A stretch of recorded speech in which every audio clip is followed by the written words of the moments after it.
antes de meternos con los conceptos de especie, de identificación, vamos a fingir un poco de demencia y ver directamente cómo se trabaja con esto de alguna manera, registrar la biodiversidad, ¿no?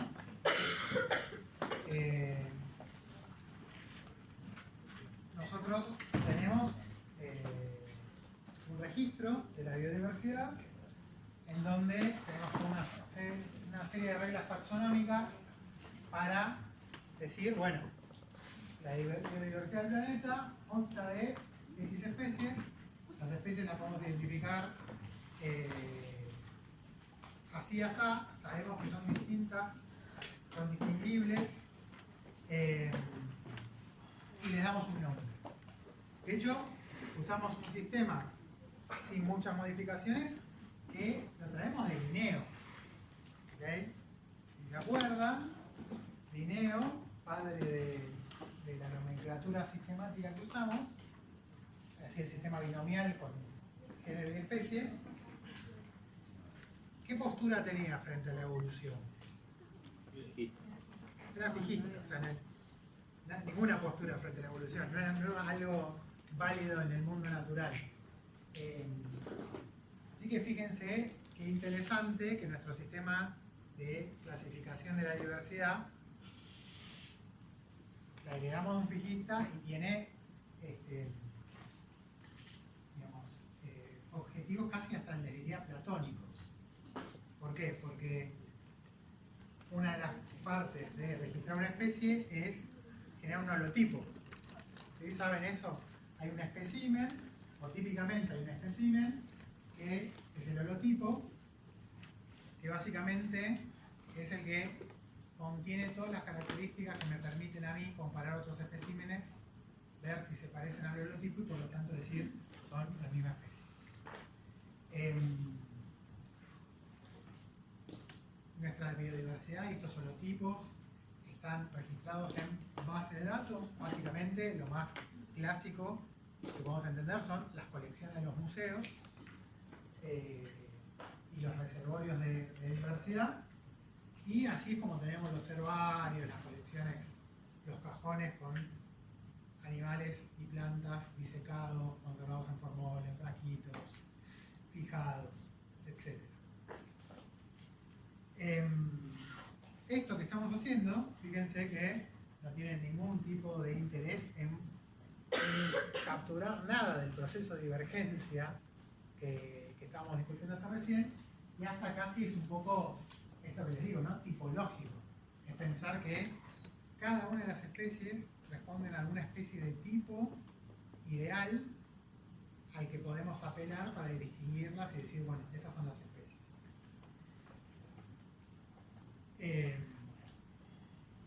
Con el paso del tiempo esto obviamente se complejizó. También tenemos las identificaciones desde la genética. Una de las formas así más clásicas y difundidas es lo que se conoce como barcoding, que básicamente es un código de barra genético que permite, hay un protocolo, están ahí bien determinados, y para los distintos taxones tenemos pedacitos del genoma que nos permite identificar las especies. Por ejemplo, en animales se usa la subunidad 1 de la citocromo oxidasa, y esto permite también, digamos, una caracterización genética de la diversidad a partir de muestras de ADN, ¿no? Esto hace ya unas décadas, fue como una explosión, se vendió en su momento como la panacea para evitar estar parados en lo morfológico, fenotípico, nomás. Pablo Tuaro, el otro profe de evolución, es uno de los responsables de este proyecto acá en Argentina, ahí en el museo. Ya robé descaradamente estas diapos de su presentación porque básicamente me imagino que hacía bastante publicidad de esto. Yo básicamente para decirles que después, primero tuvo mucho éxito con algunos grupos animales y después empezaron a aparecer lo mismo buscando dosis, pedacitos del genoma que funcionaban como este código de barras genéticos para identificar a otros grupos, ¿sí? La citocromo oxidasa no funcionaba como marcador universal, porque necesitamos una secuencia que funcionara, le pedíamos muchas cosas, no tiene que ser corta, fácilmente amplificable, y además tener tanta variabilidad ahí como para que funcione como un código de barras, ¿no? Como en el supermercado, que básicamente cada especie tenga una combinación única de nucleótidos que me permita identificar. Bueno, si uno está en un proyecto así de barcoding, de tratar de sistematizar la diversidad, agarra especímenes, recaba los datos ecológicos, los fotografía y saca una muestra de tejido. Los datos y la fotografía van a una base de datos online con código de dónde se muestreó, quién lo muestreó, lo mismo que se hacía antes, digamos, en una expedición de historia natural del siglo XX o XIX, pero la parte novedosa es esta, que con la muestra de tejido se hace extracción, amplificación y la secuenciación de pedacitos que funciona como el código de barras, se sube y queda toda esta información, digamos, resguardada y catalogada, y cuando se construye esa base de datos, después se puede trabajar de manera inversa, uno puede ir a buscar especímenes en donde saca ese material que uno sabe que funciona como código de barra genético, y cuando lo consigue lo compara con la base de datos que fueron construyendo desde los museos y de los organismos de ciencia, y uno se entera, digamos, como no taxónomo, pero sí como biólogo que le interesa saber con qué especie se está contando, uno se entera sus especímenes a qué especie de la base de datos corresponde. ¿Okay? En un principio, ¿no? Cuando arrancó todo esto, o sea, ¿cómo, sabemos en la secuencia, cómo definías que esa región era?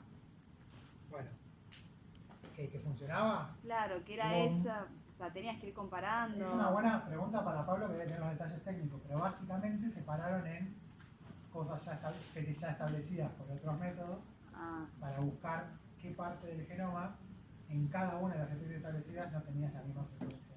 Claro, porque igual ¿sí? Podía pasar el proceso que te dieras cuenta que, che, no, mirá, esta secuencia de hecho, por esto mismo es que funcionaba para algunos grupos, algunas secuencias y otras no. Los papers que te mostré antes era, conseguimos este locus para plantas vasculares, conseguimos este para hongos, conseguimos este para... Claro. Porque en un principio, si vos ibas a la base de datos, podía ser que el protocolo que te decían no te servía de nada. Claro, perfecto. Y perdón, ¿hay manera? O sea, si resulta que el barcode...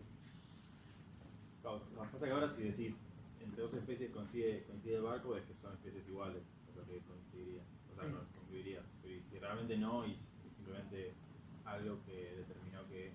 Tenga justo la... Claro. No lo vas a saber. Estás, digamos, en algún punto engañado por tus datos, pero vos me estás diciendo, ¿qué pasa si lo que yo tengo como nombre taxón, si coincide o no con el grupo evolutivo? Vos ahí me esforzaste en esta pregunta, en que tenés otro grupo evolutivo. Era la dicotomía que teníamos antes. O sea, ya sé que no lo planteaste en esos términos, pero pasa eso. ¿Qué pasa si estás atrapado? En teoría, trataron de hacer todo lo posible para que la técnica permitiera identificar las distintas especies. Pero, al mismo tiempo, lo que pasó es que vos muchas veces llevabas muestras. De hecho, ese era el gran trabajo que hacían. Llevaban muestras, se pusieron a muestrar en un montón de lugares y había un montón de secuencias que no tenían afinidad completa. Y ahí era esa divergencia, empezar a tratar de dar cortes, de qué tanto se parecen o no, para decir, no es una especie de la base de datos, esto es una especie nueva. Por más que el pajarito, el escarabajo, tiene la misma pinta en las fotos que tal o cual, la divergencia genética en mi código de barras es tal que me permite decir probablemente sea una especie distinta. Estamos, sin darnos cuenta o no, pero poniendo una regla para delimitar especies, ¿no? Eso ahora lo vamos a discutir. Esta avidez por entender cuánta biodiversidad hay, ¿no? básicamente esa es una de las preguntas básicas. Nosotros estamos en especiación, pero básicamente para terminar de entender los procesos de especiación tendríamos que saber cuántas especies hay ahora. Entonces, en esa avidez, con el desarrollo cada vez mejor de las técnicas de secuenciación, tenemos cosas como los métodos de ADN ambiental, los muestreos de ADN ambiental, no sé si escucharon hablar alguna vez. Entonces ahora hay grupos que van a el subte de Nueva York, sacan los filtros del aire acondicionado y hacen ADN ambiental. Y levantan todo. ¿Y qué encuentran? Obviamente ADN de Homo sapiens, rata, qué sé yo, y también un montón de taxones de los cuales no sabemos nada más que tienen secuencias de ADN que no conocíamos antes, ¿no? Virus, bacterias, y lo que nos estamos dando cuenta es que, por ejemplo, hay una biodiversidad ahí fantasma oculta que antes no teníamos. Pero empieza la paradoja en donde tenemos las secuencias pero nunca vimos los organismos. Sabemos que están en algunos ambientes, pero estos métodos, como es el ADN ambiental, nos permiten recuperar secuencias a partir de restos, de pedazos de células, de cadáveres, de lo que sea. Tanto es así que, por ejemplo, se están reconstruyendo ecosistemas ancestrales. Uno va al permafrost de Siberia, saca ese barro, hace ADN ambiental y se entera cómo eran esas praderas, qué plantas había, más allá de los obvios mamuts que uno desentierra, qué otros mamíferos estaban dando vuelta. Dicho de otra manera, tenemos ahora herramientas muy poderosas para descubrir biodiversidad oculta. Perdón, tengo una pregunta. Sí. O sea, si no conocen, ¿cómo hacen para alinear secuencias? No, vos tenés homologías generales, no es que Ok. es extraterrestre la de. Tenés homologías generales, entonces vos con una secuencia incógnita arrancás, blasteás, como se llama, Sí. lo metés y dice, bueno, esto tiene pinta, arrancás, ¿no? Esto parece de algo como un hongo. Y arrancás por hongo. Esto parece de tal. Y de repente te llegás a ver que tiene un 25% de afinidad con alguna familia oscura de hongos.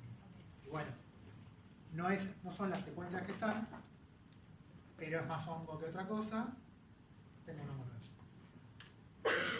En ese mar de secuencias, Sí. ¿cómo sabes como que es algo nuevo? No, nuevo en la base de datos. Sí, pero... Porque lo pusiste vos y nadie más lo subió. Sí, pero... O sea, bueno, no sé cómo... No sé, nuevo en qué otro sentido. No sé la pregunta. Ah, Vale. bien. De vuelta, incluso si tuviéramos estas herramientas superpotentes, todavía estamos, más o menos información, con la necesidad de ver cómo hacemos los límites para decir, de estas muestras, de estos bichos que yo consigo, de esta red que yo agarré, hay tantas especies. Entonces ahí arrancamos con los conceptos de especie. El más básico e intuitivo, ¿sí? El que hizo Linneo para generar el sistema binomial. El concepto morfológico o, en una versión más moderna, genético. ¿Okay? ¿Qué dice? Bueno, tenemos organismos que se parecen entre sí, difieren de los otros grupos, son especies distintas. ¿Ok? En lo más bruto, digamos, o burdo, era Linneo agarrando bichos, mirando y diciendo, bueno, todos estos se parecen, les doy un nombre, todos estos son distintos a estos, les doy otro nombre. Claramente hay una valoración de qué es, porque si hay algo en la naturaleza es variabilidad. Entonces, Linneo eligió un holotipo, después nosotros podemos conseguir organismos que se parecen mucho, pero no van a ser idénticos muchas veces. Entonces ahí había una apreciación de a qué darle bola y qué no de las diferencias. Había que pesar las diferencias para decir esto amerita ser otra especie o no. Pero claro, cualquiera de nosotros, esto, Linneo, pero sigue siendo para un montón de grupos ¿Escucharon alguna vez hablar de la autoridad taxonómica? Hay gente que dedicó toda su vida a un grupo de organismos y que ahora un poco menos con los datos genéticos, pero hasta hace no tanto, uno tenía que trabajar con ese grupo y para saber qué especies eran, tenía que recurrir a esa persona en el mundo que era el que decía, tenés tal especie o no tenés tal especie. Y esa misma persona es la que evaluaba, cuando tenía variabilidad, qué ameritabas en una especie distinta o no. Por eso era la autoridad taxonómica. Creo que queda claro el nivel de arbitrariedad de esto, ¿no? Porque nadie quería dedicar 80 años de su vida a ver los pelos segundos de un ácaro perdido olvidado por Dios. No, claro, que llegas a un punto, una cosa general, sí, todos hacemos el TP de SOP, pero después, posta, que toca un ácaro olvidado por la madre naturaleza y andás a ver. Entonces era, no, esto es un socotroco de la familia no sé qué, tenés un alemán, que es el que escribió los papers de esto, dale el bicho porque él te va a decir. Así. Hubo una complejización de eso, por eso puse distancias genéticas, con el desarrollo de la morfometría y con la evidencia de que había mucha arbitrariedad en esto, y por el hecho de que a veces no había caracteres cualitativos fáciles, sino que a veces las diferencias eran cuantitativas. Hay todo un desarrollo matemático y morfométrico para cuantificar esto y hacer diferencias que se resumían en distancias fenéticas. ¿Hicieron en filogenia, vieron método de distancia? Sí. Bueno, que no busca ancestralidad común, sino que en realidad está evaluando el parecido. Lo pueden hacer con secuencias, pero también se puede cuantificar todo lo que queramos fenotípico y hacer una distancia fenética y uno decir, bueno, la misma especie van a ser aquellos que se saquen menos de tanta distancia con el otro grupo y así se agrupaban, digamos. Menos arbitrario o no, lo podemos discutir. Un poco más complejo. Ese es el concepto morfológico, creo que todos igual más o menos lo manejamos. Otro concepto importante, o sea, vamos a ver 4 o 5 de los 400 genes. Es el que yo les había hablado, que es el concepto biológico.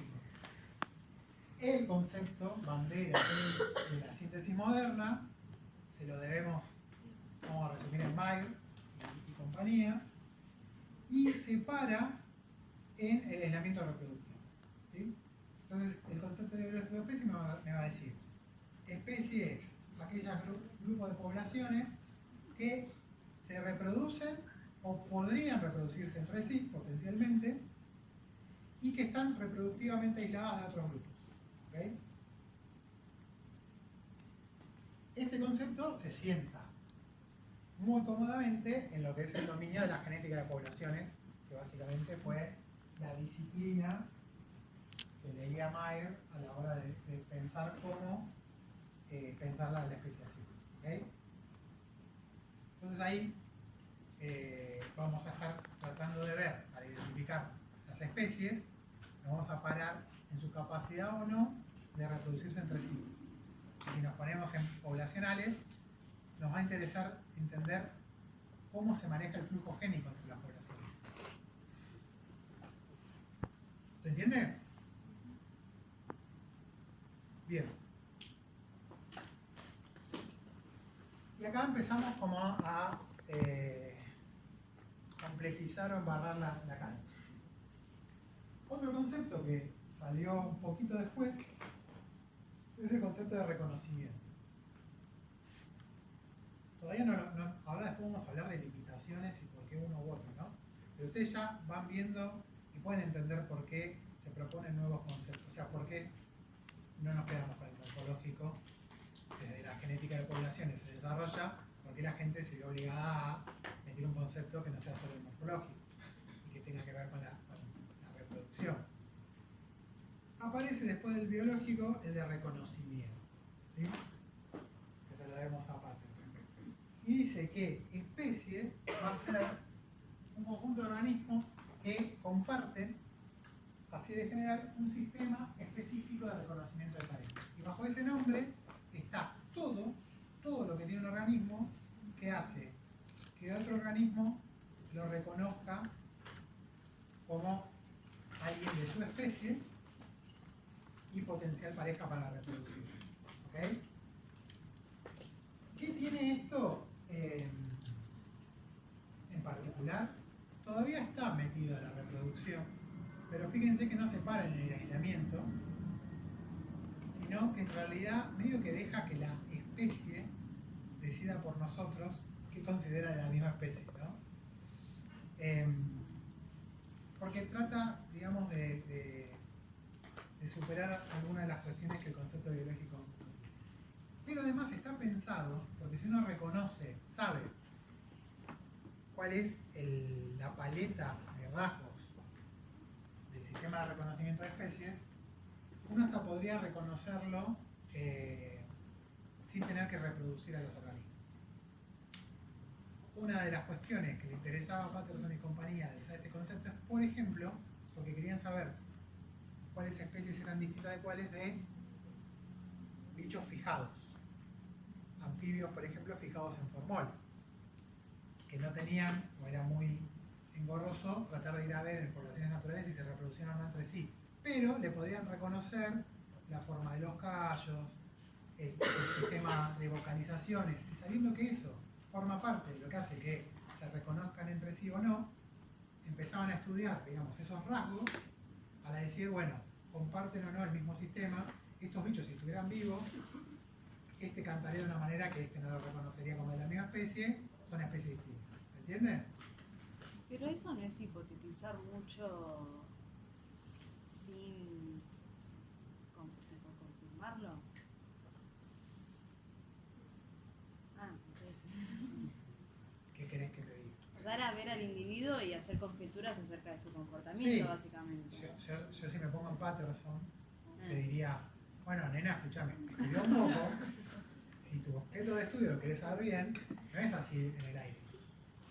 Vos te sabés cómo son las vocalizaciones, te sabés cómo son las morfologías asociadas a eso, te sabés cada minucia de los callos y sabés si el bicho va o no va a aceptar el amplexo del otro por tal o cual característica. De vuelta, apelamos a la gente, gracias a los neuróticos del mundo que tenemos la taxonomía tan precisa, a la gente que se dedica a ver esos detalles que otros no podrían. Bien, concepto ecológico de especie. Conjunto de organismos que explotan un mismo nicho. ¿Sí? Esto presupone que, por empezar, hay nichos discretos, ¿no? O sea, al entrar a nicho, el concepto ecológico de especie se mete con otro gran problema, no sé si en ecología lo siguen discutiendo, que es el problema de los nichos, pero bueno. Fíjense que es un concepto que no habla de reproducción, no se mete con la reproducción, entonces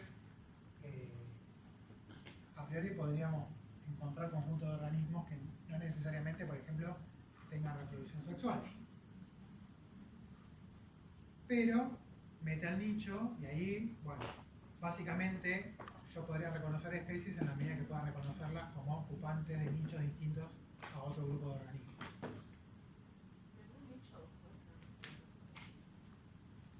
¿En un mismo nicho?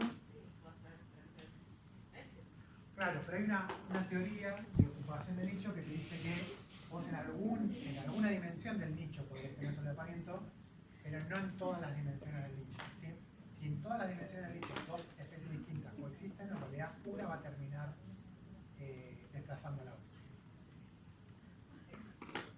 Me parece, tu cara, yo la compro. Yo te digo en qué está basado esto. Está basado en que se puede discretizar los nichos. ¿Y la simbiosis? ¿Qué pasa? Nada, tiene como dos especies que... No, pero en las... Sí, no sé si es el mismo nicho, porque en una relación simbiótica, medio que tu nicho es el otro, en parte.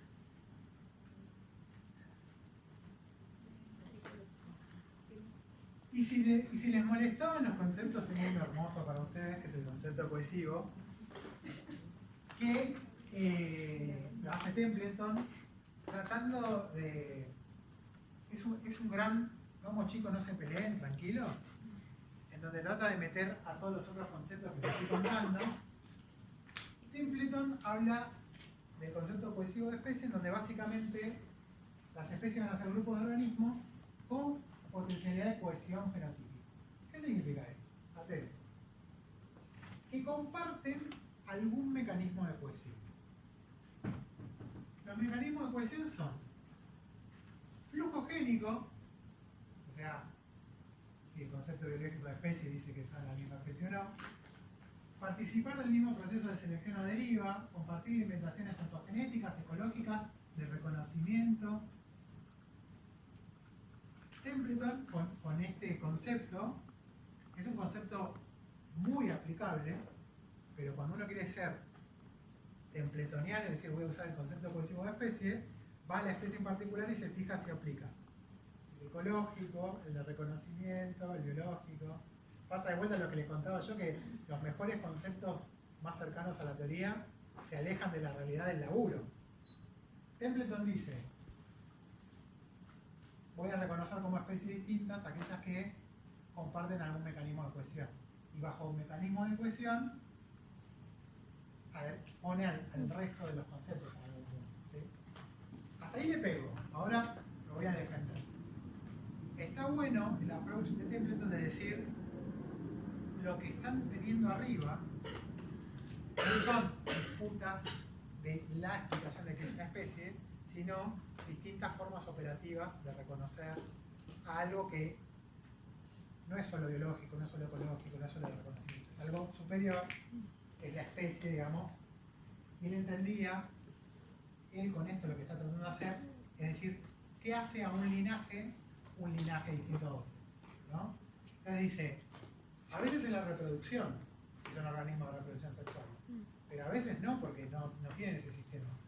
Pero los organismos asexuados de la misma especie, en realidad, igual participan en un proceso, por ejemplo, de selección natural. No por cruzar, no porque haya sexo, o no haya, no dejan de participar del mismo pool génico. Si hay un pool génico, organismos asexuados. Entonces, participar del mismo pool génico significa que estar bajo la misma presión de selección o derivar como población, también te hace el mismo linaje. Entonces, Templeton dice, bueno, fíjense en cada caso cuál es el mecanismo de cohesión y si reconocen distintos grupos, porque están con distintos mecanismos de cohesión, tienen especies distintas.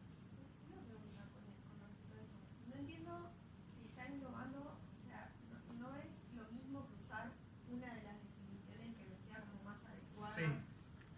Sí, Es solamente pero englobarlas. no es solamente englobarlas, porque en realidad vos pensás que las otras estaban disputando de cuál era el concepto. Había una disputa, ok. Esta lo que te dice es, todo esto son mecanismos locales, particulares, de algo más general, que es que el linaje es cohesivo. Ahora, a veces es cohesivo porque se reproducen los organismos entre sí, pero a veces no se reproducen los organismos entre sí. Pero es cohesivo porque están adaptados al mismo nicho, participan del mismo proceso demográfico. ¿Y el Como, criterio para elegir? O sea, él no... ahí baja, no, ahí depende, él da el concepto. Ahí depende de qué estemos investigando nosotros en un momento particular, nuestro grupo de organismos, qué características tiene. ¿Puede haber superposición de definiciones en ese caso? O sea, Sí, puede ser que le reconozcas más de un mecanismo cohesivo. Bien, y después hay varios, vamos a ver un par de reversiones, pero que son más o menos temporales evolutivos, en donde acá aparece el tiempo metido, y por ejemplo, distintas especies son los miembros de un linaje evolutivo entre dos puntos de cladogénesis. Ahí implica tener datos que no necesariamente los podemos tener. Pero, por ejemplo, este es el primero que trata de meter en esto, por ejemplo, al registro fósil. Porque salvo el morfológico, después los otros se basan en un montón de cuestiones que las podemos aplicar en los organismos vivientes, pero no en los extintos. Y les recuerdo que el 99% de la diversidad del planeta ya no existe, salvo en el registro fósil.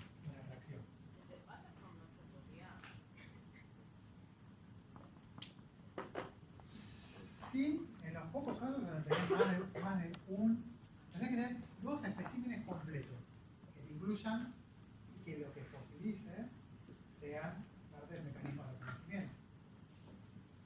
Pero la cabeza de un fémur probablemente no tenga nada que ver con el sistema de reconocimiento de pareja. O sea, tanto este como el morfológico incluirían fósiles. Sí, un paleontólogo durmió todo el tiempo hasta que le dije en esta discusión no le sirve nada. ¿Se sumó el paleontólogo? ¿Tenemos un paleontólogo o no? Lo esperábamos en el parcial, ¿no? Bien, vamos a ver cosas particulares. Concepto morfológico de especie. ¿Te suena familiar? Son el tipo de laburo que hacemos. Del concepto morfológico de especie tenemos esto, ¿no? La búsqueda en la morfología de la mayor cantidad de caracteres que me permiten distinguir morfológicamente un grupo de otro. ¿Bien? Tenemos complejizaciones de esto, ¿no? Porque si queremos meter al concepto morfológico de especie en cosas que las morfologías ya son complejas, por ejemplo, colonias de corales, ahí ya no es la cabeza de un escarabajo. Parte de la morfología en realidad no es fija en el sentido de que acá tenemos también un crecimiento colonial. Y entonces, por ejemplo, en este paper que les pongo, los autores agarran muchas características distintas de lo que pueden recabar de una colonia y que hacen, la cuantifican. Y para reconocer las especies, especie A, B y C, ¿no? Fíjense que se pueden haber distribuciones de estos puntos, ¿viste? LD dice, son funciones que son sumatorias de caracteres cuantitativos, como polinomios, que maximizan la diferencia entre los grupos. Ellos ya saben que el grupo A, B y C son 3 especies distintas, pero buscan qué combinación multifactorial de todas las cosas que pueden medir maximiza la diferencia entre grupos. ¿Se entiende? Tratan de separar las nubes lo más que pueden con cuantificación morfológica para después decir, bueno, tengo una regla de identificación morfológica que no es para nada describible en palabras, ¿no? Porque es una combinatoria de mediciones, pero que uno computacionalmente puede después poner un coral que encuentra incógnita y fijarse en qué parte de nube de puntos cae. Claro. Y este es un paper bastante lindo. La mayoría de estos intentos, las nubes igual se solapan y uno lo que tiene son probabilidades de pertenencia a un grupo o a otro. Pero este tipo de approach son lo más complejo que podemos hacer para tratar de separar solo morfológicamente especies distintas. ¿Okay? ¿Se entiende? O sea, podemos tener una cosa bien cualitativa, decir, si tiene 2 pintas rojas en el litro, es tal, o la necesidad de tener que medir un montón de cosas y ya directamente cargarlas en una computadora porque no son cosas que puedan ser obvias a nuestra interpretación. Bien, se puede aplicar a fósiles.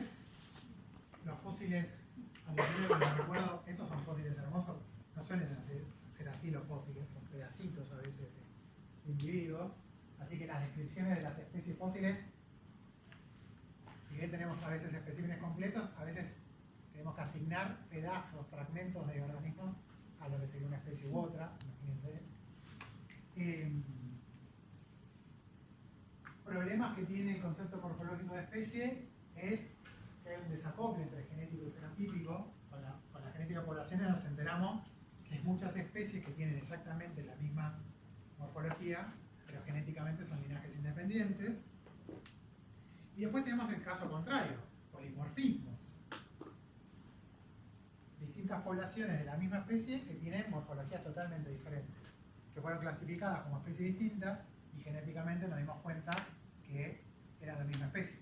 Eso con las especies actuales, que les podemos hacer genética. Pero, ¿qué pasa con especies fósiles que nos perdemos saber si lo que estamos viendo como morfologías distintas es un polimorfismo o no? Un caso muy concreto para que ustedes se den cuenta del problema. Anfibios fósiles. Pero no anfibios fósiles, ranitas y salamandras que podemos reconocer. viejos linajes fósiles de morfología que ya no sabemos, en donde se encuentran los adultos, bien osificados, terrestres, unas cosas monstruosas, y después hay un montón de especies acuáticas, larváceas, con branquias. Claramente, la paleontología, muchas de esas especies fósiles acuáticas, en realidad son los renacuajos de las especies terrestres. Pero salvo casos particulares en donde tienen secuencias o pueden resolverlo, hay un montón de fases larvarias de anfibios extintos que tienen un nombre de especie distinto al adulto. Porque no tenemos manera de saber que esas diferencias morfológicas es parte del montogenio. ¿Se dan cuenta? Ni hablar de fragmentos, hay de la fauna de Burger Shale, hay algunos bichos muy extraños que no tenemos ninguna cosa en el presente viva como para comparar, que hay fósiles que hasta que no se encontraron completos, cada parte del bicho era tan extraña que cuando se encontraron los fragmentos eran el nombre de una especie distinta. Hasta que de repente encontrás al bicho completo y decís, ok, no, esto que tenía un nombre es la mandíbula, esto otro es la parte central, esto es la cola, estos nombres de especie no tienen sentido, vamos a llamar a esto Anomalocaris. ¿Sí? De hecho, Anomalocaris, no sé si lo ubican, es un bicho hermoso, googleenlo, significa algo así como camarón extraño, anómalo, porque en realidad tenían unos bracitos para agarrar, que era lo que habían encontrado, y uno que parece un camarón. Pero en realidad los brazos, no debe tener de nombre brazo eso, porque no tiene ninguna homología moderna, era un pedazo del bicho. Les dejo un rato para que googleen Anomalocaris. Bien. Concepto biológico de especie. Ahí lo tienen a Mayer. Como verán, tuvo una vida más que longeva y no paró de publicar, así que abandonen la idea de tener tantos papers como Mayer.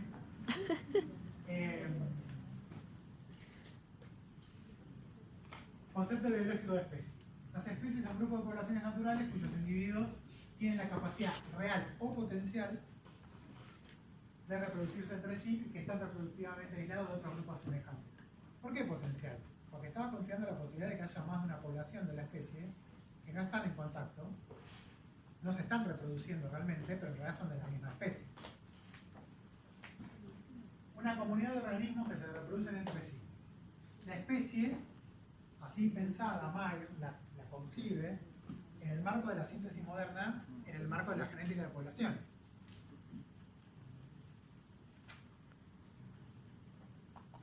Me voy a poner como templeto, pero en realidad la cohesión, lo que hace a una especie, una sola especie distinta a otra, es ese flujo génico.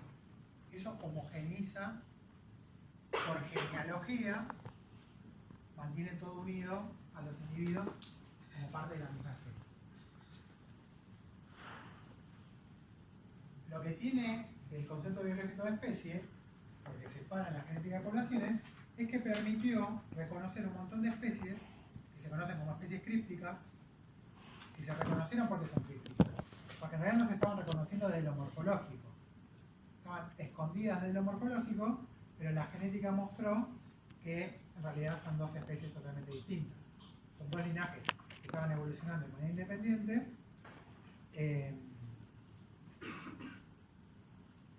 pero tenían la misma especie. ¿Sí? Entonces es así que hoy o ayer salió un paper de el colibrí gigante que tenemos acá en los Andes, para los ornitólogos ya lo ubican.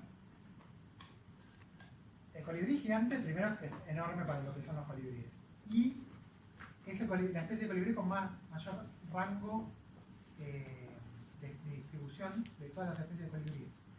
A lo largo de los Andes, en un montón de altitudes distintas, y se acaba de demostrar, salió un laburo en el PNAS espectacular,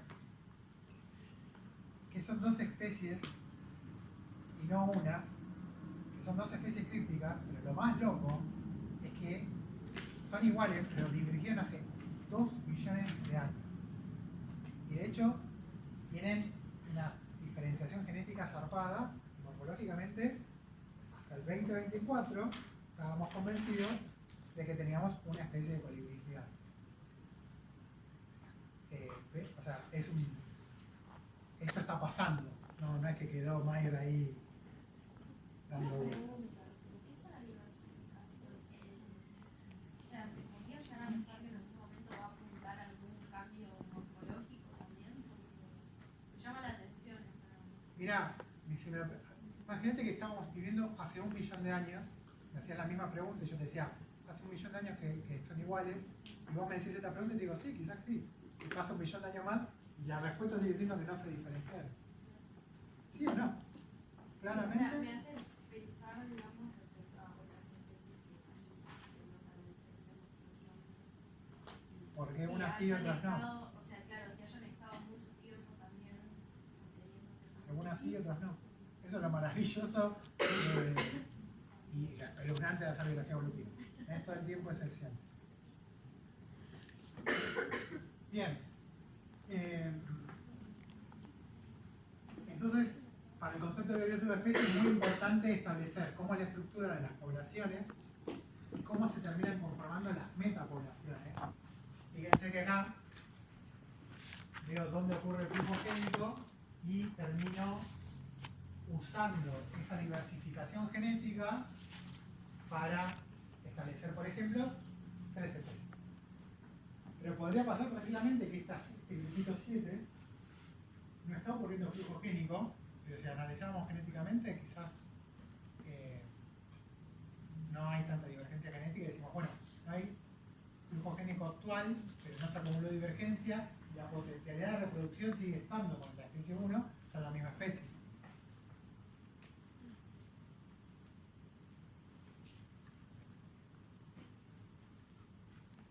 O sea, como tenés el dato genético, también lo tenés que corroborar con que se pueda reproducir o no. Deberías, pero tranquilamente sí, deberías. Perdón, yo me perdí.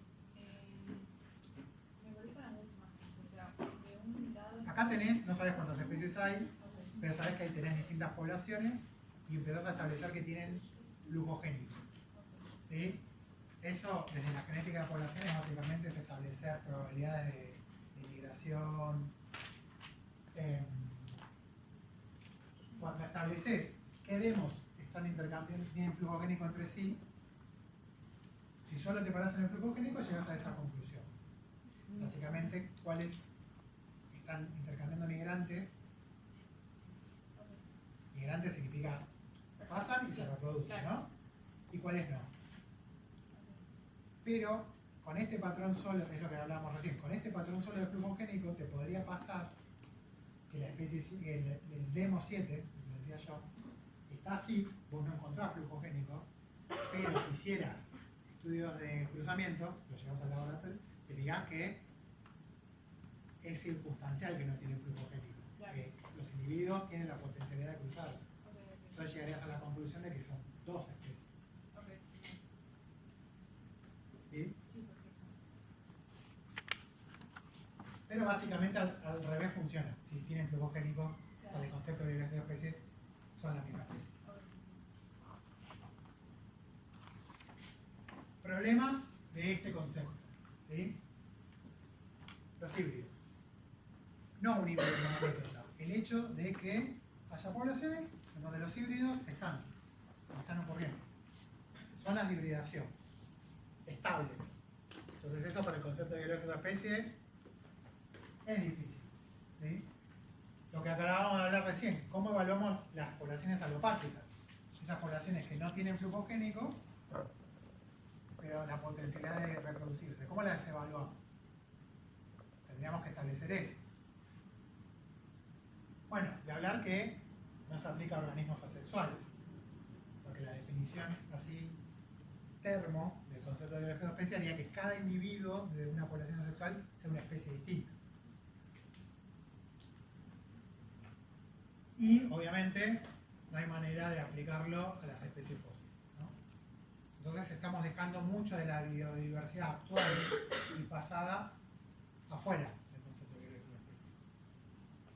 Bueno, entonces, una población alopátrica, ¿cómo se definiría? No, alopátrica es porque está en otro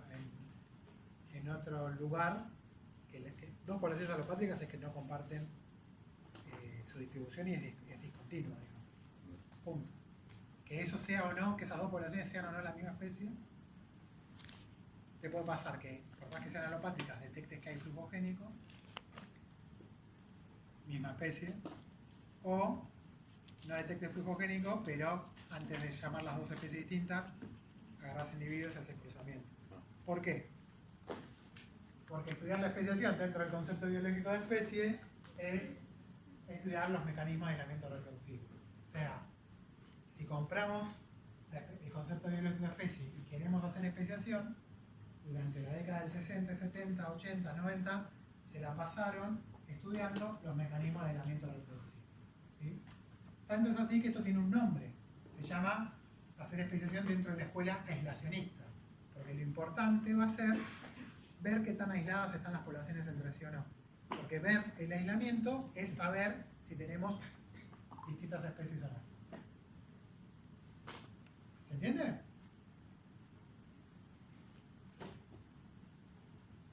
Bien. Como verán, como es muy importante el aislamiento para esta escuela, hay muchas clasificaciones distintas de qué es un mecanismo de aislamiento reproductivo. ¿Okay? Ahora vamos a ver algunos. Acá se los dejo para cuando estudien, para que vean. De hecho, no vamos a pasar por absolutamente todos, porque básicamente estaríamos solo haciendo eso, pero sí hay una clasificación importante que nos ayuda a ordenar cómo puede funcionar el aislamiento. ¿Sí? El aislamiento es reproductivo, por lo tanto, lo que no tendría que ocurrir es nada de la reproducción. Pero esa interrupción del flujo génico puede pasar en distintas partes. ¿Okay? Entonces, las barreras que vemos, primera aclaración que hago. En especiación se habla de barreras geográficas y se habla de barreras de aislamiento reproductivo. ¿Sí? Que dos poblaciones estén aisladas, hay una barrera geográfica, no significa que hay una barrera de aislamiento reproductivo, ¿sí? Porque estamos hablando de la potencialidad de reproducirse, no porque están lejos. ¿Se entiende? No. A veces uno dice barrera y está hablando de la geografía. No entiendo, perdón. María. Dos poblaciones alopátricas pueden estar aisladas por una barrera geográfica, ¿sí?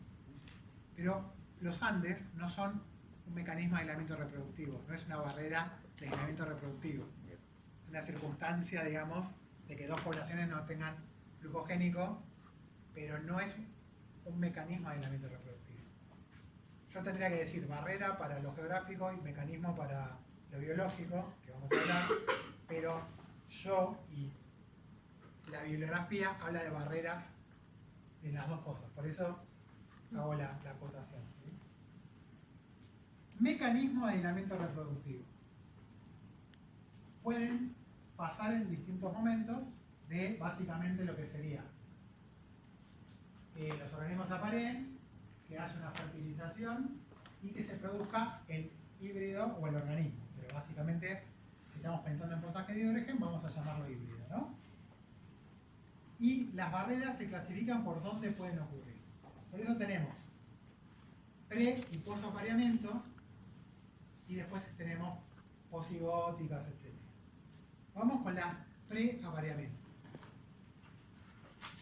Su nombre indica, ni siquiera ocurre un intento de reproducción entre los dos organismos. ¿Sí? Ocurren antes del apareamiento. ¿Por qué voy a estar diciendo esto? Típico ejercicio de parcial, de la parte práctica incluso, puedo yo no. Es esta barrera que usted encuentra. ¿Qué es? Ustedes tienen que poner post-apareamiento, pre-cigótica, postal y tal cosa. Es una clasificación que se usa mucho. Bien, pre-apareamiento. Esto no es absoluto. Estos son ejemplos para que ustedes empiecen a incorporar qué puede estar pasando, ¿ok? O sea, se le van a ocurrir otros ejemplos y eso no significa que esto está mal. Esto es una lista parcial de barreras, mecanismos. Pre-apareamiento. Por ejemplo, comportamentales, ¿no? Los organismos se encuentran, pero hay una falta de noción o ya directamente no hay un reconocimiento como potencial pareja. O sea, funciona lo de Patterson, el reconocimiento. Pero acá estamos en el biológico, ¿no? No hay apareamiento porque ni siquiera se reconocen como potenciales parejas.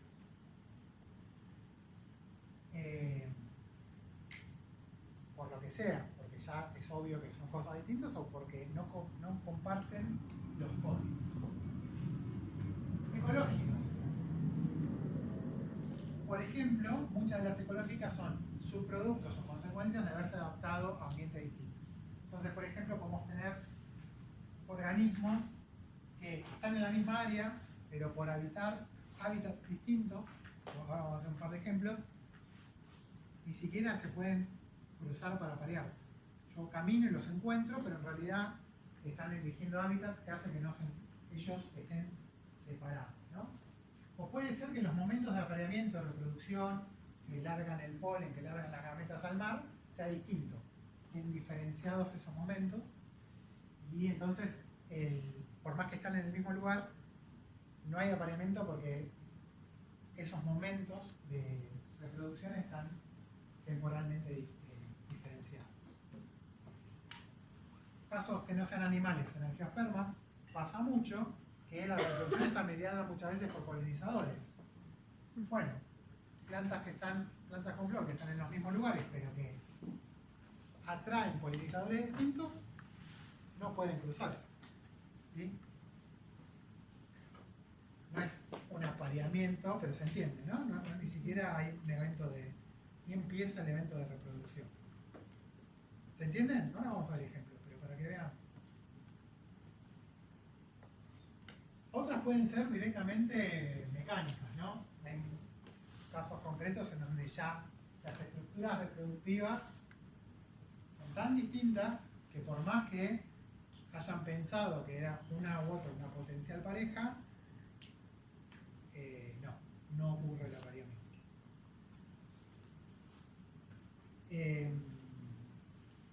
Y a veces directamente porque algunos organismos alternan y tienen, por ejemplo, cambian el sistema de reproducción o apareamiento.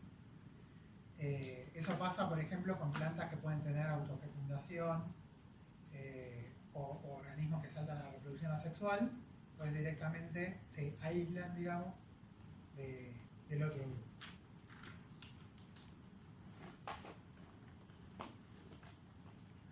Supongamos que ninguna de esas barreras o mecanismos existen, podría pasar igual que nosotros encontremos que son dos especies distintas porque encontramos barreras post-apareamiento presigóticas. Breve pausa. ¿Por qué esta enumeración de posibilidades?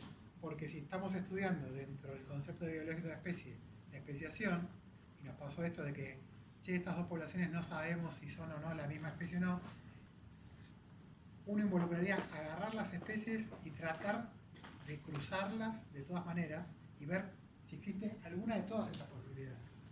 Si no se están reproduciendo en el ambiente por algo ecológico, empezar a hacer una listita de todas las posibles barreras de aislamiento que existen. Pero como nosotros no somos el bicho que estudiamos o la planta que estudiamos, quedaba en la imaginación de los investigadores ver todas las posibilidades que podían pasar para que lo que estoy viendo sean dos especies o la misma. Ocurre el apareamiento, pero no ocurre la fertilización. Estamos hablando entonces de aislamiento post-apareamiento presigótico. Por ejemplo, durante la cópula, el comportamiento de alguna de las partes es insuficiente para asegurar la fertilización. ¿Sí? Podemos pensar machos que se desacoplan antes de lo que la hembra necesitaba para recibir el esperma, o sí, lo que se les ocurre. Cuestiones incluso morfológicas que hacen que no pueda ocurrir la fertilización. Puede ser aislamiento gamético, se transfieren las gametas pero no fertilizan, y esto puede ser no competitivo, o sea, directamente las gametas heteroespecíficas no funcionan, o competitivo, que esto pasa cuando, por ejemplo, hay competencia espermática y entonces siempre pierde el visitante, ¿no? Por así decirlo, por alguna característica que tengan las gametas con respecto a las específicas.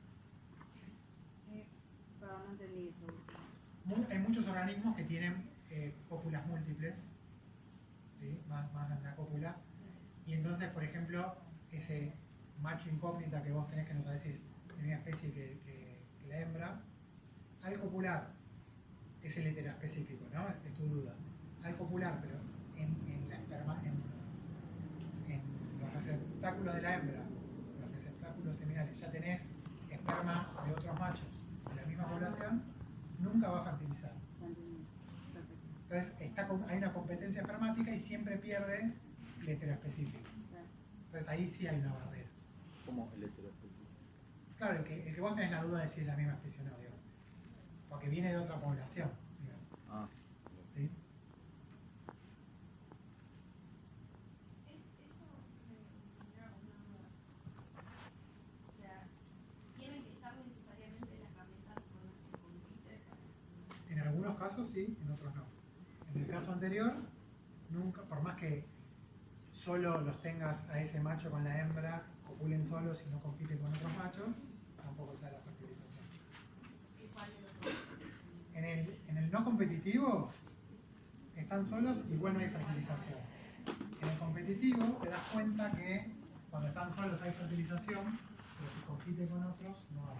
Pero ahí no sería como más una selectividad, digamos. Claro. Pero eso lo podemos considerar suficiente para. Si siempre pierde el heteroespecífico, sí. Pero eso no podría Pero- llegar a ser o sea, más una especie de selección sexual. Sí. Y la selección sexual es una barrera. De hecho, la preapareamiento de que no comparten el reconocimiento también es sexual. Claro, me está como confundiendo porque lo pienso más como los ejemplos que vemos al principio de los arenes, al principio de la materia de los. Entonces, como ahí, si en algún contexto sí pasa, o sea, se sigue reproduciendo. Si vos te lo imaginás en un contexto que sí, te lo estás imaginando en un contexto que sí, no puedo apelar a nada para encontrar. está bien. Pero no si me da la duda. el tema es, está en el aire, ¿no? Pero básicamente uno se fija en la ecología de los bichos que en cuestión. Si son bichos que típicamente tienen más de una cópula, lo natural sería que para vos ver si es una barrera que tengan una reproducción típica, entonces más de una cópula, por ejemplo. Te das cuenta que el heteroespecífico nunca logra fertilizar cuando hay más de una cópula. Entonces, bueno, eso es una barrera. A veces las barreras no son absolutas, a veces Claro, eso me da la duda. Pensé que eran todas absolutas. no, basta. La selección natural y la selección sexual trabaja con fracciones. O sea, las cosas no tienen que ser a todo o nada. Basta con que el heteroespecífico tenga una fracción de fracaso mayor, o de éxito menor, como quieras pensarlo, eso ya provoca una barrera. Si vos lo probarías y se pudieran reproducir, Y ahí hay una barrera ecológica que vos en el laboratorio la sacaste y empezás a ver por eso dónde existe. pero igualmente si es una especie diferente. Claro, vos si encontrás alguna barrera es una especie diferente. Entonces, el específico es que puede ser la especie de la población que está Evaluando. evaluando o no. Sí. Bien, imaginemos que hay fertilización, pero no estamos consiguiendo que ese cigoto llegue a término, ¿no? Ya sea como un aborto, o sea que el cigoto no se termina de desarrollar, o tenemos un organismo descendiente, pero es infértil. ¿Ok? En términos evolutivos, por más que tengamos el organismo, si ese organismo es infértil, en términos evolutivos es lo mismo que no haya existido nunca. ¿Sí? Perdón por todas las mulas del mundo, pero es así. Bien. Esas barreras son posigóticas y pueden ser ya sea extrínsecas o intrínsecas al organismo. Las extrínsecas dependen de factores ambientales y, por ejemplo, tenemos inviabilidad ecológica. O sea, tenemos un organismo, pero su morfología, imaginemos, no sé, es intermedia entre los dos parentales y sus características hacen que no tenga un nicho propio. ¿Okay? O puede ser que tenga esterilidad comportamental. El fenotipo de ese organismo no sea atractivo para ninguna de las dos parentales y por lo tanto nunca se va a reproducir por más que quieras. ¿Cómo de los parentales? Sí, porque el híbrido ese es el producto de cruzamiento y después tiene a disposición como posibles parejas los descendientes de esa población. Antes tuve que preguntar. No, con el padre o con la madre. Claro, no. por eso dije, no. No. Fenotipos parentales. Ya entendí. O pueden ser en realidad intrínsecas.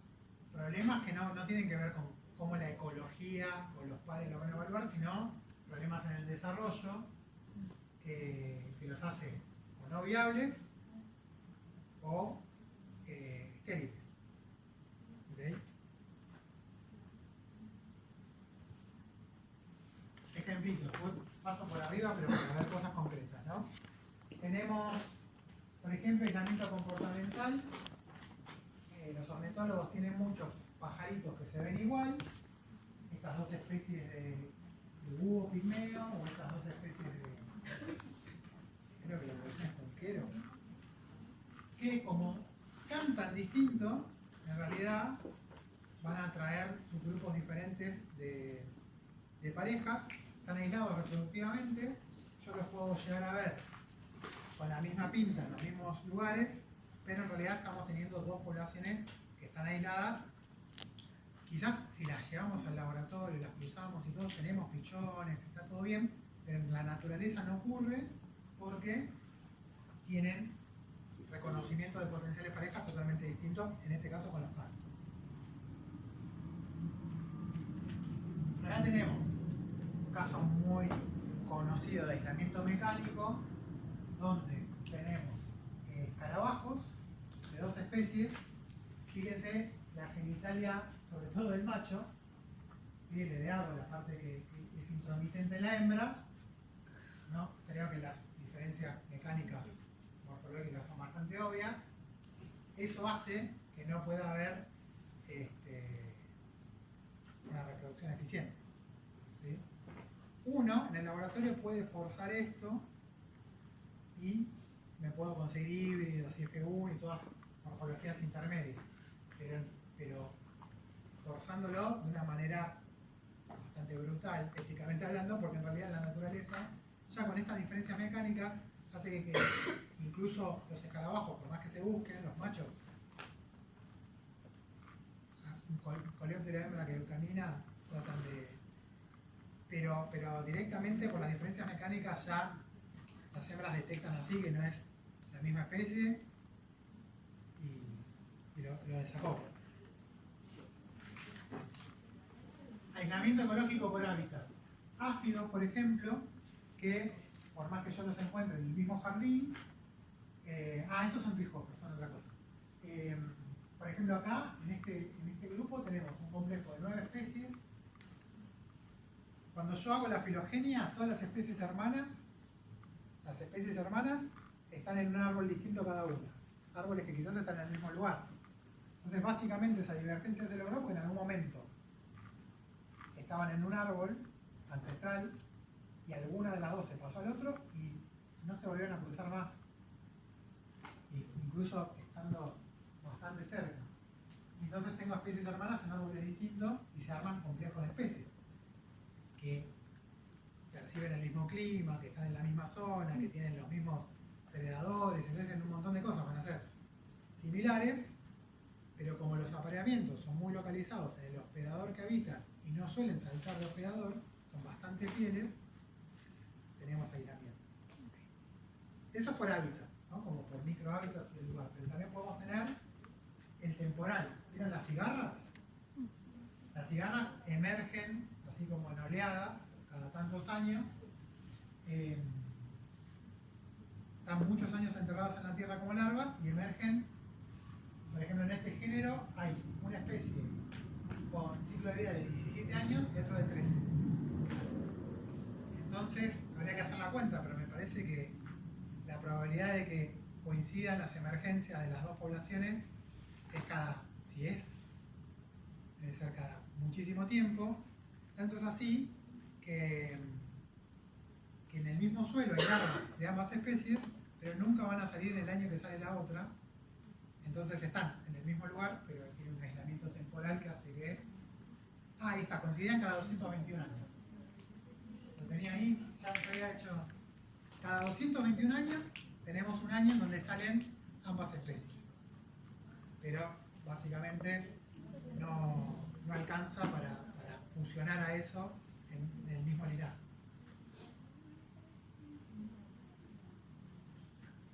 Aislamientos temporales mucho más sutiles. Hay corales, los corales liberan las gametas en el mar, pero esas gametas no duran mucho tiempo. Viables duran un poquito de horas y trabajan mucho con concentración para que haya fertilización. Y tenemos especies de corales que fíjense que por cuestión de hasta menos de una hora tienen la expulsión de las gametas. Y eso ya alcanza para que en el mismo arrecife de coral estén aislados reproductivamente. Ni siquiera por años, como las cigarras. Una cuestión de horas ya es una barrera para que haya divergencia entre las dos especies.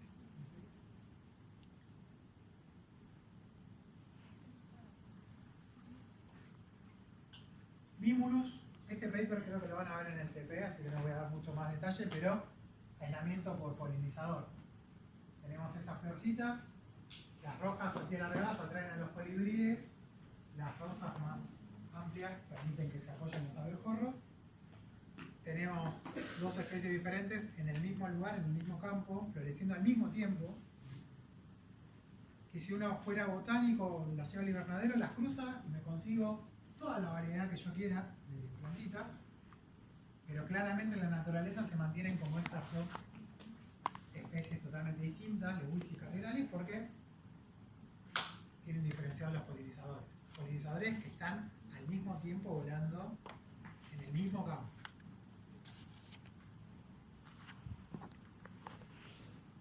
Una apareamiento posigótica. ¿Sí? Tanto es así que este cigoto que crece y llamamos mula, lo usamos.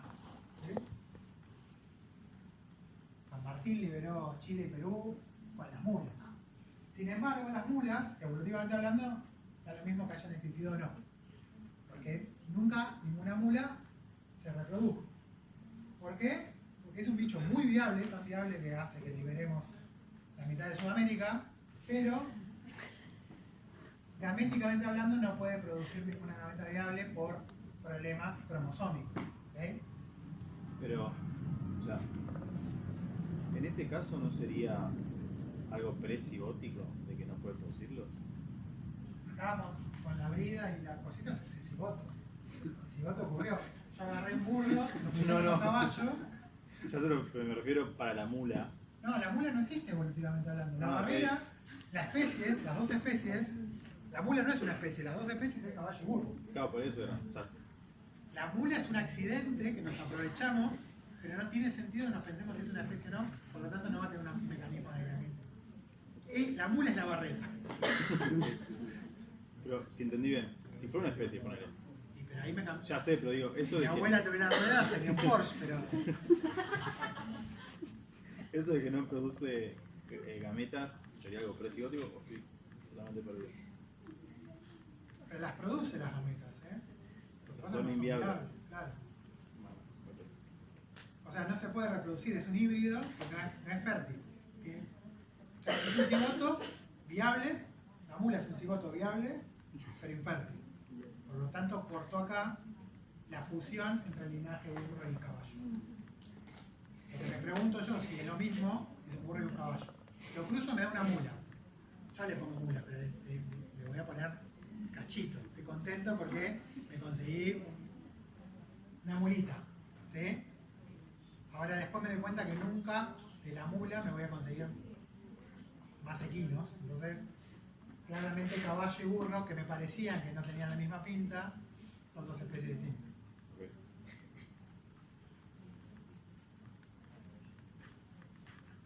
Claro.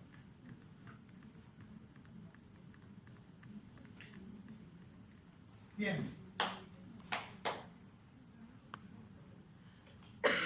¿Vieron más o menos cómo, si uno quisiera ver, nos preguntamos si algo son dos especies distintas, dependiendo mi organismo, pero me metería en un laboratorio de especiación de la escuela aislacionista? Es bueno, a ver, vamos a estudiar aislamiento reproductivo. ¿Sí? ¿Qué barreras se nos ocurre que pueden haber? Y vamos a testearlas, vamos a cuantificarlas. ¿Okay? Ahora, esta escuela, ya le conté, toda una generación hermosa de biólogos evolutivos, tuvo dirigiendo tesistas que empezaron a preguntarse qué estaban haciendo, ¿no? Uno en el doctorado siempre se pregunta qué está haciendo, y se empezó a quedar en evidencia la discusión de si estas barreras de aislamiento reproductivo que yo estaba viendo para entender la especiación, ¿qué son? ¿Son causa o son consecuencia de la especiación? El proceso de especiación. Yo puedo estar viendo diferencias que mantienen las especies aisladas reproductivamente, pero que no necesariamente esas barreras que yo veo ahora tengan que ver con el proceso de especiación. Puede haber sido cosas que evolucionaron después de que la especiación ocurrió. ¿Sí? Digo, estos corales que yo les mostraba, cualquiera de los ejemplos que yo les mostré, ¿no? Ese evento de divergencia que yo veo en una barrera, ¿es lo que hizo que esos sean dos especies distintas? ¿O en realidad después fue la diferenciación y la especiación pasó por otra cosa? En un montón de casos no vamos a saber. Y una de las críticas que se le hace a la escuela aislacionista es que en realidad la especiación pudo haber sido por otras causas y que estoy trabajando con divergencia posterior al proceso importante. Y una de las cosas que le decían, las acusaban de estar poniendo el carro enfrente del caballo. Que muchas veces las barreras que estamos viendo son consecuencias de la especiación y no causas de la especiación. Que las causas estaban en otro lado. Se lo dejo acá picando porque después les muestro la otra escuela de qué podría estar pasando. Porque ahora estamos con el concepto, con los conceptos. Y acá estamos terminando el concepto biológico de especie. Después vamos a ver los procesos involucrados. Tampoco me metí con la genética, que quizás ahí queda más claro lo de la mula, que en la clase que viene vamos a ver la genética de la especiación dependiendo cada caso. Concepto de reconocimiento de especies. ¿Sí? Las especies son definidas como la población más inclusiva de individuos biparentales que comparten un sistema común de fertilización. Ya les había contado, la ventaja que tiene sobre el concepto biológico es que va por la positiva a definir la especie. No por lo que los diferencia, sino por lo que une a los organismos. Sin embargo, muchas de las dificultades del concepto biológico también lo tiene el de reconocimiento. ¿Sí? Para empezar, necesitamos reproducción sexual también. Perdón, Sí. me perdí un poquito. Entonces, esto Este es el que no te gusta, el de reconocimiento. Ok, esto lo plantearon después de ver todos los problemas del biológico. Claro, Patterson dice, ¿por qué no vamos por la positiva? En vez de qué diferencia los grupos, ¿por qué no vemos Está bien. qué hace que un grupo se elija entre sí y no a otro? Ahí va, perfecto. ¿No? Como las fuerzas El de centrípetas. reconocimiento. Por ejemplo, en este caso, esta pareja de pajaritos parece que hacen unas vocalizaciones para ver si se van a parear tan coordinadas que parecen que solo un pajarito está cantando, de tan coordinadas que hacen los cantos. Claramente es una cosa muy específica que cualquier divergencia de eso va a hacer que el otro sexo prefiera no aparearse con ese freak.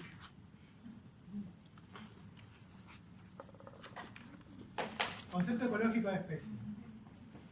Está todo cortado, pero les voy contando. Conjunto de organismos que explotan un mismo nicho.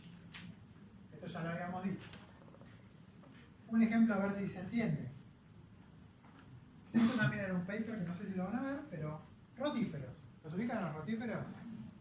Agarran una gota de agua de cualquier estanque, qué sé yo, y con suerte ven a los rotíferos. Casi siempre están con ese piecito agarrados a algún lado y tienen estas mandíbulas que le dan el nombre, que están todo el tiempo circulando, filtrando partículas del agua con las que se alimentan. ¿Okay? Hay un grupo de rotíferos, los de Loidea, que son partenogenéticos. Son de un grupo, los rotíferos tienen reproducción sexual, y hay un grupo que es partenogenético. Por lo que suspendió, se negó de que le apliquen el concepto biológico de especie. ¿Por qué? Porque cada individuo se reproduce de manera sexual. Sin embargo, uno reconoce especies dentro de la Loidea, distintas, con distintas morfologías de los trofos. Y hay un paper hermoso, que no sé si no lo ven en el TP, después se lo paso, donde se preguntan cómo puede ser que algo asexual y partenogenético haga filogenias con la misma pinta que organismos de reproducción sexual. Y una de las cosas que hacen es aplicar el concepto ecológico de especie, en donde lo morfológico de los trofis determina qué tamaño de partícula pueden aprovechar. Entonces, lo que tenemos acá son conjuntos de individuos que no se reproducen entre sí, pero que están en el mismo nicho, siendo el nicho qué franja de partículas pueden estar filtrando. ¿Y pero cómo diferencias eso de un morfológico? Porque ahí explicaste que la diferencia de filtración se da por algo morfológico. Claro, acá te dicen, estos trofis tienen distintas morfologías, no nos vamos a parar en el concepto morfológico, pero los trofis correlacionan directamente con el tipo de alimentación que tienen, qué partículas se alimentan. Entonces hay como una diferenciación trófica de las distintas especies. Cada especie filtra un grano particular. Pero por otro lado, para complejizarlo, porque si no sería una sola dimensión del nicho, fíjense que acá hay distintas especies en donde muestran a qué pH, con qué salinidad y con qué temperatura del agua ocurre. Entonces tenemos reproducción asexual, pero tratando de meter a lo que tiene distinto nombre en un espacio multidimensional de nicho, dado por el pH, la temperatura, que filtran, en donde cada grupo ocuparía un nicho diferente, y por lo tanto sería una especie diferente dentro del concepto ecológico. ¿Se entiende? Acá no está la reproducción dando vuelta, no la podemos meter por las características del nicho. El favorito de todos, el concepto cohesivo de especie. Bueno, esto ya se los conté, los mecanismos de cohesión, pero fíjense que el dibujito de Templeton, fíjense que lo que hablábamos de que en realidad él piensa que se puede aplicar todos los otros conceptos en realidad como parte de un concepto general. Acá tenemos taxas asexuales y acá tenemos singamios. ¿Saben lo que son los singamios? Es justo lo contrario de eso, son poblaciones súper diferenciadas a nivel, ya que directamente si las ves son morfológicamente especies distintas, pero que en realidad uno ve y es un entramado de poblaciones con un gradiente morfológico muy tremendo y todas tienen flujo génico entre sí. Eso pasa mucho en plantas, en donde tenemos pero cosas muy distintas, y cuando uno se pone a ver, todo tiene flujo génico con todo, y sin embargo de alguna manera hay una diferenciación. Entonces, ¿qué hacemos con los singamios? ¿No? Como pasa, por ejemplo, hay géneros enteros de arces, creo que son algunos árboles, que las puntas están súper diferenciadas, hay muchas especies, pero cuando uno se pone a ver, todo tiene flujo génico con todo. Entonces la pregunta es cómo se mantienen. ¿Por qué no son uniformes? ¿Y por qué no terminan de diferenciarse? Entonces, es un problema para el concepto biológico de especie. Mismo problema que si fuera sexual, o sea, contrario, pero el mismo problema de que no se puede aplicar, porque hay flujo génico constante. Esta parte es el pedacito que hay el suficiente sexo entre los organismos como para ese Besitos de Oro era tipo, no era ni muy caliente ni muy frío. El suficiente sexo para aplicar el concepto biológico de especie o el de reconocimiento. Pero hacia acá se vuelve importante, en realidad, cuestiones como la intercambiabilidad demográfica, el nicho, conceptos que no necesitan de la reproducción para definir los grupos. Entonces Templeton dice, en todos los casos, independientemente o en toda la paleta de posibilidades de reproducción de las poblaciones, hay distintos factores, los procesos evolutivos, las cuestiones demográficas, el flujo génico, el nicho, todos factores que funcionan como elementos de cohesión, que mantienen a los grupos como grupo A y grupo B separados. A veces en la reproducción, a veces no. ¿Sí? Ejemplos concretos, ahí van a los otros, a los que ya estuvimos viendo, ecológico, biológico, pero lo que dice Templeton es, bueno, esto va a ser aplicable con más o menos fuerza a cada uno, dependiendo de la situación.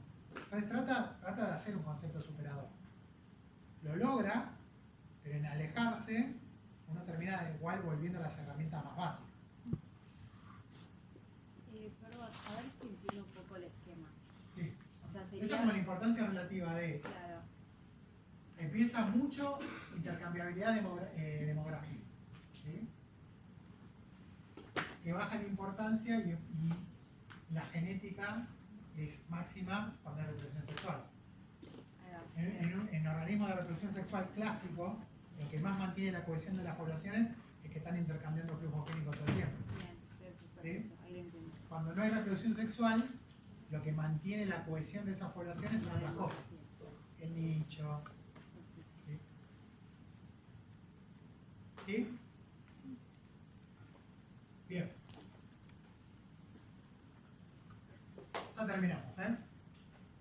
Concepto filogenético de especie. Este es uno de los evolutivos temporales que yo les conté. ¿Vieron cuando hacían filogenias? Que, repasando cosas que tenían la homología primaria, hacen una filogenia y de su base de datos básica, las que sobrevivían como sinapomorfías son las que tienen homología secundaria, ¿se acuerdan? Las sinapomorfías. Y las sinapomorfías son las que se usan como caracteres diagnósticos de los grupos. Uno tiene un grupo monofilético, lo puede señalar en el árbol, o puede agarrar y decir, bueno, son todos los organismos que tienen esta lista de sinapomorfía. ¿Bien? ¿Filogenia? El concepto filogenético de especie hace eso y dice, bueno, vos vas a poder nombrar especies distintas a todos aquellos grupos a los que les podés aplicar un carácter diagnóstico. A los que tenés una sinapomorfía para decir, esta sinapomorfía es de este grupo y no es de este. Nacho, perdón, ¿este sería es lo mismo que el temporal evolutivo? Es un tipo de temporal evolutivo. Ah, ok. Bajo temporal evolutivo puse varios, ahora vamos a ver otros parecidos, en donde todos los que tengan una filogenia metida o un registro fósil son de ese tipo. ¿Sí? Especie es el menor grupo monofilético diagnosticable de organismos o poblaciones dentro de la cual existe un patrón de ancestralidad y descendencia. Ahora, en vez de ponerme a ver cuál se reproduce con cuál, mostraría todas las poblaciones incógnita, me fijo cómo cualecen, y si eso me caen en dos grupos monofiléticos con dos características distintas, dos sinapomorfías distintas, son dos especies distintas. ¿Se acuerdan del barcoding? El barcoding es eso. Si yo tengo como sinapomorfía mi código de barra genético y tengo un espécimen que no sé qué es, lo meto y queda dentro del grupo porque tiene el mismo código de barra, es sinapomorfía como el resto, es de esa especie y no es de otra. La aproximación del barcoding es esto.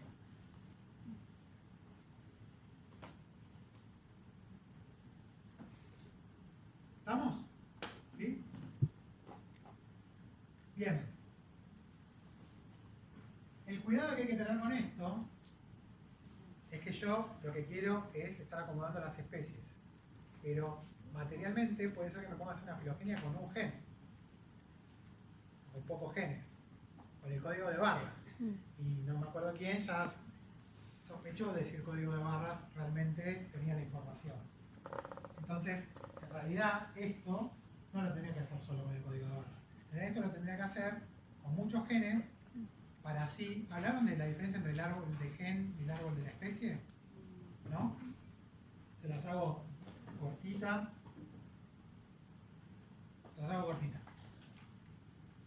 Cuando uno hace una filogenia con un gen, lo que espera es que el arbolito que se consiga es del gen, pero en realidad quiere que sea el de las especies que tiene determinales.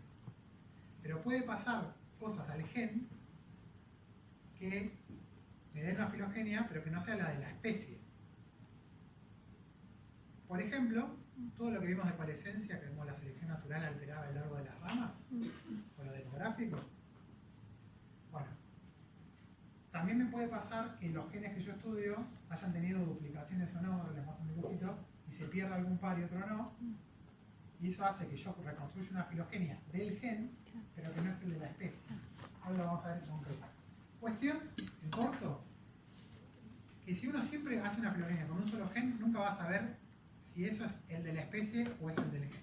Entonces las filogenias reales se hacen con un montón de marcadores moleculares, de tal manera de que si hay algún gen que no tiene información filogenética buena, sea compensado por el resto. ¿Se entiende? Antes se usaba mucho filogenia con un solo gen. Grupos para filogenética, esto lo... ¿Sí? ¿Está entendido? Sí. Bien. Problemas del concepto filogenético de especie. Uno es este, si estamos viendo la especiación mientras ocurre, ¿no? Váyanse acá primero.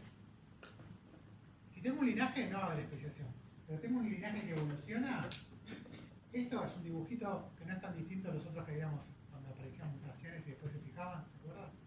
Ya tenemos individuos que algunos tienen un carácter apomórfico, primero aparece y lo tiene solo ese individuo, pero después empieza a aumentar en frecuencia hasta que se fija, pero en un momento, cuando tengo blancos y negros, tengo una variabilidad ahí, tengo una característica nueva, que es ser negro, y una característica plesiomórfica, que es ser blanco. ¿Okay? Si voy al presente, en realidad el carácter es negro, y ancestralmente era blanco ese linaje. ¿Ven? Y en el momento tengo variabilidad. Ahora, si yo a eso le agrego divergencia, fíjense que tranquilamente esa población que después termina siendo una especie pasa este proceso, pero tranquilamente la otra población que termina siendo la otra especie, no. Pero esa población, esa especie 1, mantuvo las características ancestrales. En esta característica nunca evolucionó. ¿Okay? Si ustedes hacen una filogenia en el momento crucial donde hay variabilidad, fíjense que ahí, donde todavía no hay especiación, en realidad, o mejor dicho, si toman la característica blanca, esa característica negra son descendientes de los blancos, pero ustedes la llamarían una especie y la especie 1 la llamarían de otra manera. Pero por las características que tiene la especie 1, la especie que está apareciendo como novedad va a ser que la especie 1 queda parafilética. No hacia el final, de acá digo, ¿no? No me funciona el enlace. En la partecita donde tenemos variabilidad todavía, pero no terminó la divergencia. ¿Sí? La especie 1 queda parafilética porque yo reconocería como algo nuevo a los negritos y los dejaría afuera, pero en realidad el grupo monofilético tendría que abarcar a las dos en un principio, como todavía tengo variabilidad. No sé si lo ven. ¿Sí? ¿No? No, terminó. Vamos a un grupo parafilético antes. ¿Qué pasaba con el grupo parafilético? ¿Cuándo tenía un grupo parafilético? Cuando le ponía un nombre a algo que no consideraba Todos los ambientes. parte de los derivados. ¿Sí? ¿Por qué reptiles es parafilético? Porque en la definición de reptiles, que los incluye a todos, no incluye a las aves. Las aves son reptiles, pero como tienen características derivadas, quedan por afuera. Entonces la clase reptil no tenía sentido, es un grupo parafilético, porque sería como esto, C y D, no sé, lagartijas y cocodrilos, y dejaría E afuera, que serían las aves. ¿Eso lo ven? Negrito acá es ser ave. Es derivado, pero al principio forma parte de lo que es ser también blanco, o sea, esa característica está compartida abajo. Entonces depende de dónde yo hago la filogenia, me podría pasar que me quede algo así, un montón de organismos o un montón de linajes que por tenerlo blanco me quedan de un lado y queda por afuera lo que empezó a tener negro. Si solo me paro en un gen, me estoy refiriendo.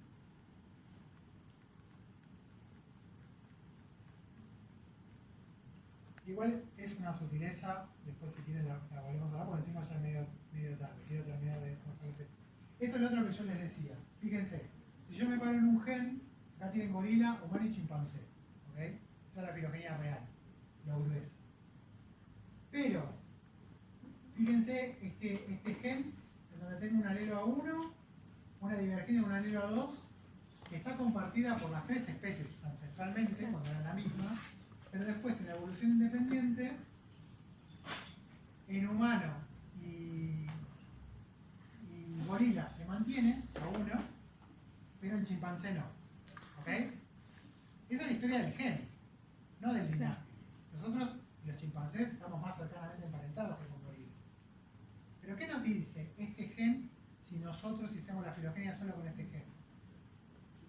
El gen del humano, ¿con cuál está más emparentado? Con el gorila. Con el de gorila, camino menos. ¿Lo ven? Entonces yo me conseguiría una filogenia de la especie que diría que nosotros y los gorilas estamos más emparentados y por afuera cae el chimpancé. ¿Lo ven? Solo por mirar el gen Solo equivocado. claro, exactamente. Pero no tenés manera de saberlo. ¿Cómo nos damos cuenta que pasan estas cosas? Porque hacemos un montón de genes y vemos que algunos nos cuentan esta historia. Y cuando vamos a ver, uno reconstruye duplicaciones ancestrales, cosas así. Esto es algo muy común. Por ejemplo, ¿escucharon hablar de las familias génicas? Por ejemplo, las globinas. Bueno, esos son genes ancestrales de copia única que se fueron multiplicando, los genes Hox, hay un montón de familias de genes. Y esas familias de genes no solo se duplican, sino que dependiendo del linaje, se pierden. Lo que pasa con estas cosas en corto es que esas duplicaciones y pérdidas en algunos linajes hacen que perdamos la correlación que queremos. ¿Nosotros qué queremos? Que cada vez que hubo una divergencia del gen, eso esté acoplado a una divergencia de la especie. Si eso fuera siempre así, siempre que un gen divergió, es porque divergió la especie, nuestra filogenia de gen sería nuestra filogenia de la especie. Pero como a veces pasa esto, pueden ponerse a jugar con la... Sí. O sea, eso de que dices que la divergencia del gen no está acompañada de la especie, como en la figura anterior, en el caso A, que tenían como el tubo, no, en la anterior. Esa, en el caso A es como Claro. que ahí ocurre la divergencia del gen, pero no de la especie. ¿A eso te refieres? ¿Sí? Y acá tenés, por ejemplo, pérdidas, ahí tenés pérdidas de variabilidad distinta. Fíjate que en la parte antes de la divergencia tenés toda la variabilidad y la perdés diferencialmente entre un lado y el otro. Claro. Eso hace que la variabilidad y cómo se va construyendo no te copia los eventos de especiación. Claro. Acá está, fíjate que están los eventos de especiación como rombitos blancos y las duplicaciones génicas como puntos negros, ¿no? Vos no querés que pase eso, vos querés que cada vez que hubo una duplicación génica, Claro. una divergencia génica, sea con un evento de especiación, Claro. que la relación sea 1 a 1. Como a veces no pasa, necesitamos tener muchos genes. ¿Sí? ¿A qué venía todo esto, Nacho? A que teníamos el concepto filogenético de especie que me reconocía los grupos haciendo filogenia. Como, ojo, no lo hagan con un gen solo.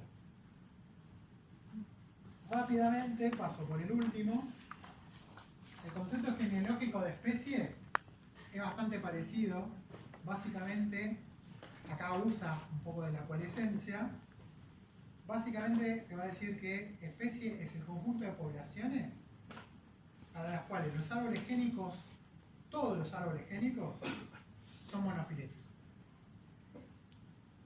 ¿Sí? Fíjense que acá, ahí en perdón, F y G, ven ahí, tenemos coalescencias, ¿no? De lo que serían las poblaciones actuales que yo puedo mostrar. Si esa coalescencia, todos los grupitos de todos los genes que yo voy viendo, coinciden, donde coinciden todos, donde tengo ese grupo inclusivo, yo voy a decir, bueno, acá tengo un punto de coalescencia de todos mis genes. Este otro grupo de terminales coalescen en otro lado, especie 1, especie 2. Ahí usa la coalescencia, acá está jugando entre la genealogía y lo que trata de hacer este concepto, que también es temporal y evolutivo, es zafar un poco de lo que le contaba recién del filogenético, si uno se para en un solo gen. Y este es más inmediato, porque este, como trabaja con genealogías, uno lo puede usar con las poblaciones directamente, no tiene que esperar divergencia entre especies. Ahora uno trabaja con el grupito de poblaciones que yo tengo duda de si son o no la misma especie. Digo que acá también es importante trabajar con varios genes. No, acá vas a trabajar, o sea, por definición lo es, toma. todos los genes que vos uses terminan pareciendo. Todos fíjate, los árboles génicos de todos los lotes examinados son monofiléticos. Y para eso tienen que aparecer en el mismo lugar. Sí, o algunos antes, pero el último, en donde vos tenés toda la, digamos, la confluencia de todos los lotes que vos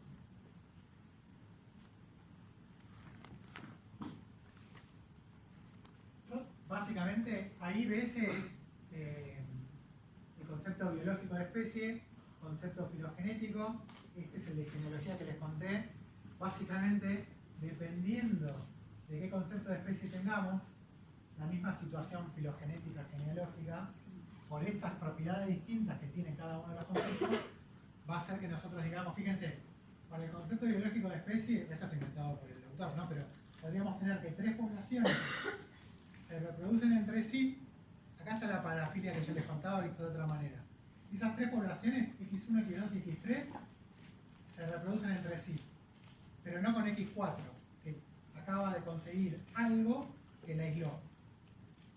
Fíjense que X es parafilético, es una especie, pero que está dejando afuera, es una especie pero no es un grupo monofilético, está dejando afuera a la especie hija que acaba de generar, porque la especie hija está aislada reproductivamente. ¿Lo ven? Entonces en esa búsqueda de grupos monofiléticos, los eventos de especiación a veces nos juegan en contra. Si vamos a aplicar un concepto monofilético, vamos a meter quizás bajo la misma filogenia, nombrar como una sola especie, algo que en realidad está aislado reproductivamente. O sea, pros y contras de cada uno de los conceptos.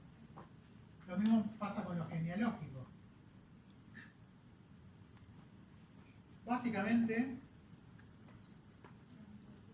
fíjense, acá tengo el mismo requisito que les mostré de Queiroz sin poner nombres, pero acá ya tienen cómo de una especie a dos especies van apareciendo cosas, propiedades, en esos lineajes que divergen, que hacen que se pueda aplicar antes o después algún concepto, pero otro todavía no.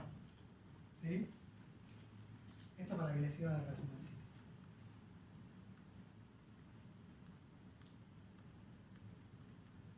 Fíjense que puedo tener clústeres diagnosticables o encontrar barreras extrínsecas y aplicar el concepto biológico de especie mucho antes incluso que la divergencia sea importante. Pero ese destino evolutivo independiente que buscamos a lo último es lo último que se consigue, esa independencia evolutiva. Y quizás ya es tarde, o sea, de vuelta, claramente el pasto y nosotros tenemos una independencia evolutiva hace un montón de tiempo, pero ya es tarde para ponernos a pensar cómo fue el proceso de especiación. Entonces ahí hay un juego bastante interesante a hacer y a considerar de cómo cada concepto de especie me va a permitir ver algo o no de este proceso de divergencia. Bien. tiene sesgos, muchos, y esta materia le bajé el nivel a la ornitología que tenía antes, pero es muy zoocentrista o de reproducción sexual. Entonces, yo les puse acá 3 laburitos en donde se discuten los conceptos de especies, son súper nuevos, y son los autores tratando de aplicar esto que acabamos de decir a casos concretos que obviamente los clásicos no funcionan. ¿Qué son las especies fúngicas? Se preguntan, y cómo las delineamos, cómo las reconocemos. O cómo hacen la delimitación de especies en el género Quercus, porque también hacen singamios, como les contaba.